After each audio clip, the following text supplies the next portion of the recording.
Welcome once again to Tom's Hit Parade. I will be reviewing some new releases in this episode. And I've recognized that it's kind of the convention amongst YouTubers to just review one album per video and to make that video like 8 or 10 or 12 minutes long. And well, I just don't think I can do that. That's just not what I'm going to do.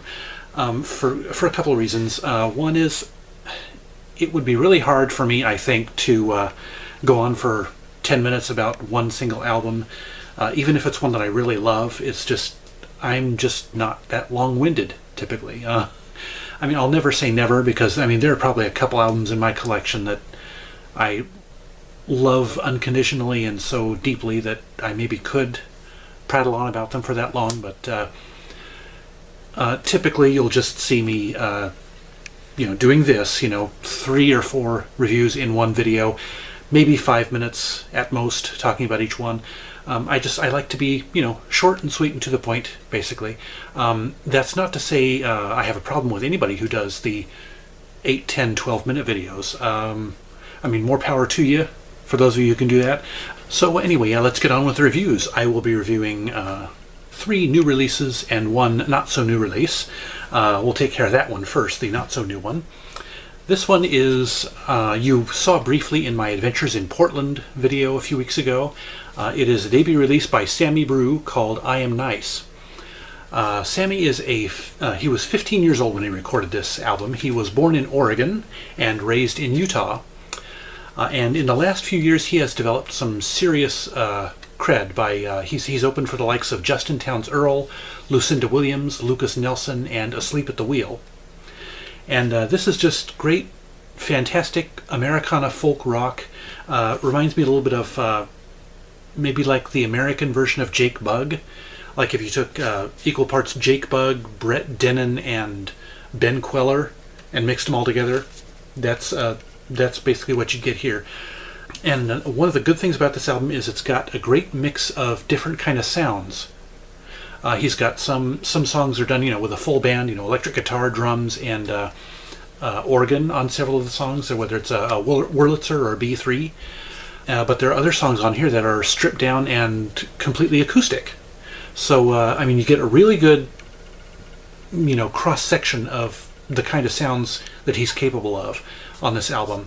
One of the great, more rock-oriented songs is called Lay Me Down. It's got a great bass groove on it, and it's just fantastic.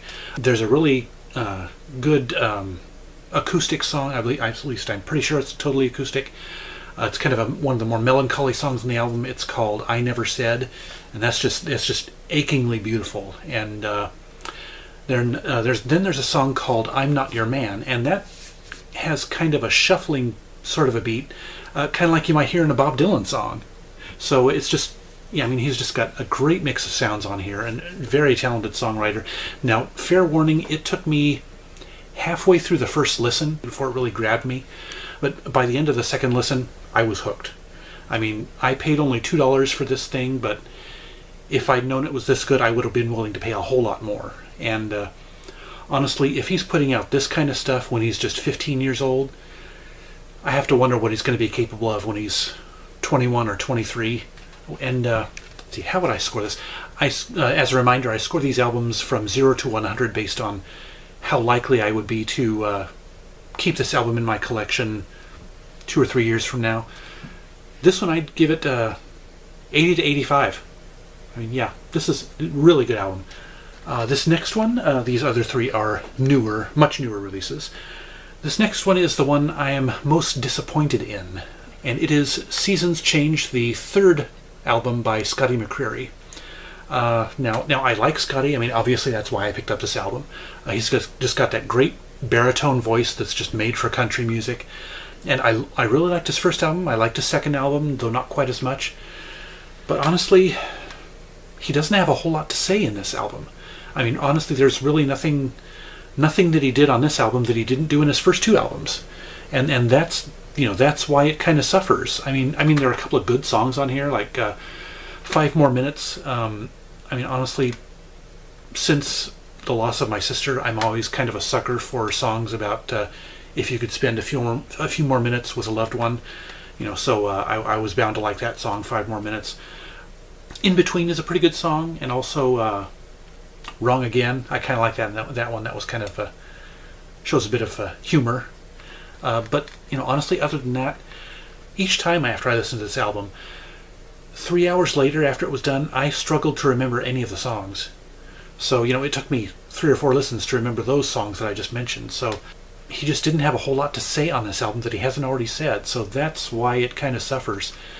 It almost felt like I got to put something out so people still know I'm around thing. So, and I would score this 50-50, honestly. It was kind of disappointing. It wasn't a bad album. It was just disappointing, because I know he's capable of some really good stuff. So, yeah, better luck next time, Scotty. Okay, this next album, one thing that I kind of like in the music that I listen to, sometimes even more than the catchiness of the melodies or the meaningfulness of the lyrics, is the singer's voice. I like a distinctive voice in the music that I listen to. Jamie Cullum is a really good example of that. He's one of my favorite voices. Colin Hay, you heard me mention him in my Best of 2017 last year. Randall Bramblett is another one. So yeah, and this guy fits right into that criterion. He's just got this great, rich baritone voice. And I loved his first album, so when I heard that he was putting one out this year, it became one of my most eagerly anticipated albums of the year. Staying at Tamara's, the sophomore release by George Ezra. Now it's a little bit more upbeat than his last album, as is kind of implied by the pink lettering on the album art. If you've heard his first single, Paradise, that's pretty much what you can expect from the rest of the album. It's just kind of a fun, laid-back listen. That song actually kind of reminds me of the song 500 Miles by the Proclaimers. It's just kind of got that bouncy feel to it. And then there's a song called Sugarcoat, which reminds me of something that kind of sounds like it belongs on Paul Simon's Graceland. And Only a Human, that's another really good one. It's one of the more subdued songs on the album. It's about, we're all human, we all screw up. And it opens with a couple of great songs too. Pretty Shining People. The title of that song is a little reminiscent of R.E.M's Shiny Happy People, and I guess it's kind of got the same sort of lyrical content, I guess you'd say. And Don't Matter Now is kind of a call and response thing that's kind of maybe a little bit silly, but the whole album is kind of lighthearted anyway. So, but yeah, it's a very good album. I loved it pretty much as I was expecting to, and I would give it 85 to 90. A good solid album, I think. Good fun album. Okay, the fourth and final album in my review-a-thon today is Golden Hour, the third album by Kacey Musgraves. Now, I've liked Kacey from the start, ever since she performed Follow Your Arrow on the 2014 Grammys. Any artist in the predominantly conservative genre of country music who throws a bunch of progressive and irreverent lyrics into her songs has my respect from the get-go. So I loved her first album. I liked her second album, but not quite as much. And when I read the pre-release buzz for this album, hearing that she had been listening to Bee Gees and other 70s records while she was making this album, I was definitely looking forward to what she came up with. To be honest, I was a little bit disappointed on first listen, just because, as I said, she had all these 70s influences, or supposedly, in the album. So obviously I was expecting to hear a lot more than I ended up hearing, which I should have known better, because obviously if she had it absolutely packed with 70s influences, 70s sounds, it wouldn't have sounded right. We wouldn't have been able to take it seriously. So yeah, she just very lightly peppers the album with 70s influences. The most obvious one is on the song High Horse. That has very much of a funky disco vibe, very danceable song, and I really like that. It kind of shakes up the album, even though it's toward the end of the album. The song Wonder Woman has a great bass line to it. It's also kind of dancey, but in a slower way. Just a very, very breezy kind of song. That's a good word, breezy, kind of like like the cover image implies. It's just very, very light, upbeat album. The song Space Cowboy is really good. I like that one. Oh What a World is that's just a beautiful song. Talks about appreciating all the beauty around us. You know, that's just a great message in that one. Now, one of the songs, I think it was Lonely Weekend. When I heard that song, and probably a couple of the other songs on the album too, it brought to mind Niall Horan's album Flicker. And he had mentioned also that he had been listening to a lot of his folks' 70s records. Well, he grew up with his folks' 70s albums, and so those were a big influence on his music. So it kind of sounds like Kacey was had similar influences on the mind when she was making her album as he did when he was making his. So and then there's Velvet Elvis, and for those of you who are well versed in Weird Al, you'll know he did a song called Velvet Elvis on one of his albums. So of course when I saw that in the track listing, I was thinking, oh, she covers a Weird Al song. No such luck. But anyway, yeah, very good album. As I said, a little bit disappointed on first listen, but it definitely grew on me fast and in a big way. So yeah, I'd say 85 to 90 is how I'd score this. Yeah, right up there with George Ezra's album.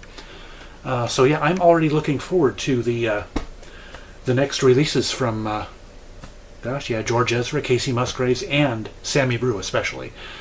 So yeah, those are my reviews of new albums for this week. I'm hoping to get my hands on there's a pair of Elton John tribute albums that have just come out. I'm hoping to get my hands on those. There are a lot of good artists on those.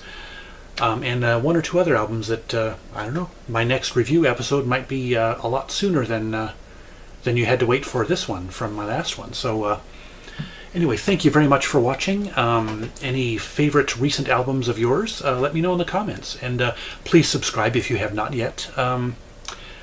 And again, thank you so much for watching. And remember, life's too short to be a music snob.